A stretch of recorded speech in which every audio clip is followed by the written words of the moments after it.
Many times as believers, we cry out to the Lord and we say, Father, whatever you need to do it in me. Take out the stuff that doesn't please you. Purify my heart. I surrender everything to you. All I want is to be closer to you, to know your heart, to hear your voice. But when God gets to doing that work in our life, many times it can be painful and confusing, and we even question Him, like, where are you? Why are you allowing me to go through the things that I'm going through? But we don't understand that it's His love, and it's part of His process of revealing Himself to us, that He allows us to endure certain seasons that sometimes feel like an eternity. Because the truth of the matter is, God doesn't always remove the Red Sea. He makes a path through it. He didn't spare Shadrach, Meshach, and Abednego from the fiery oven.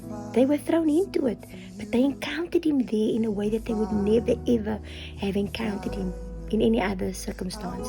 And that's sometimes what God does.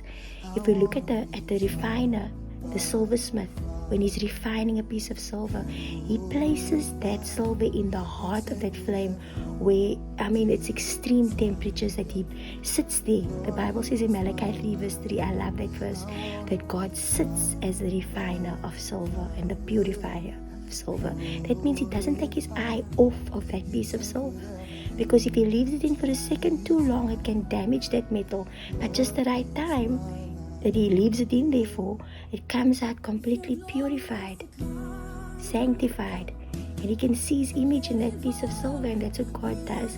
He allows us to go through the fire so that we can develop a faith and a trust in Him that we cannot develop under any other circumstance, and so that we eventually reflect His image. So I want to encourage you, God has not forgotten about you. He's doing what He's doing. You're going through what you're going through because you're doing something right, because He loves you, and because He's responding to your cry for Him to draw you closer and closer to His heart. He is the faithful finisher who always completes the mighty work that He does on the inside of you.